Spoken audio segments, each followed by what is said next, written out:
Sat down with me. I have a couple of degrees from Louisiana Tech University, and I studied out the theory of evolution on how we arrived here, how the cosmos arrived here, how the earth arrived here. What actually brought me here was I never had read the biblical account. So once I read the biblical account and I stacked it up against the Darwinism, some fella showed me that 2,000 years ago, this Jesus of Nazareth came on the scene. It was God in flesh. He died on a cross for my old rotten life, was put in a tomb and resurrected from the dead. And when I started to kind of realize that dead men could live again, I could either put my faith in this evolution thing where there's no hope, or put my faith in the Almighty, and that Jesus of Nazareth was really who he said he was. So based on that, the Bible claims that Jesus left the earth about 33 AD, went back to heaven where he came from, and he now rules. And a lot of people in this society, they don't think so, but I've put my faith in that. I was baptized in water for the remission of my sins, and that, in a nutshell, is the good news about Jesus. I know this, it was good news for me. So a lot of people might think, well, so from the 60s to now I can follow Jesus, and I can still be in a lifestyle of not being worldly.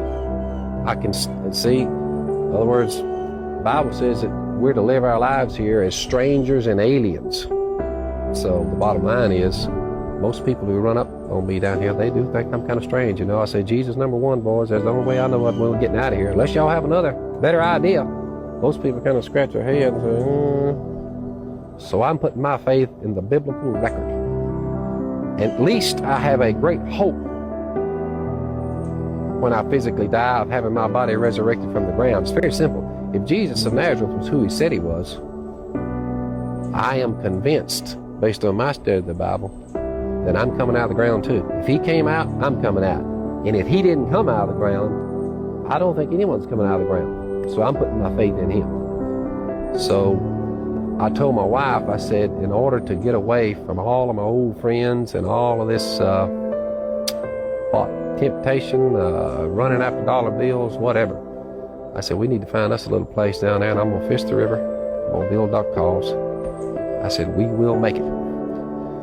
She said, hey, let's go for it. So we ended up down here at the end of the road in these woods down here. And basically all I do is fish the river, and I build duck calls. I will have to tell you that of all the people that's arrived here, and you being a couple of fellows yourself, I have shared Jesus with them in that simple story, the gospel about him, and I have walked on many a one of them down that river. Walked down there on the bank and baptized them in the river. A lot of them. So in this society, that would be considered maybe, I consider it very wise, and keep your life straight. Keep your life straight. Love your fellow man. Do what's right. Fish and hunt ducks for a living, build a few duck calls. In my mind, that's going to be hard to top. I guess it's sort of what a man wants, you know. But that's pretty well what got me down in here. The Almighty, I guess, fear of the Almighty. When I die, don't cry.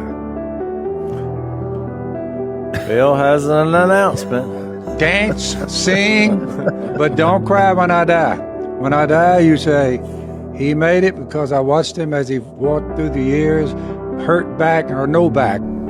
I keep life simple. I stay in the woods as much as I can, back and forth. We eat well. We love God and we love our neighbor. For the life of me, I cannot believe more people would not get on board with that.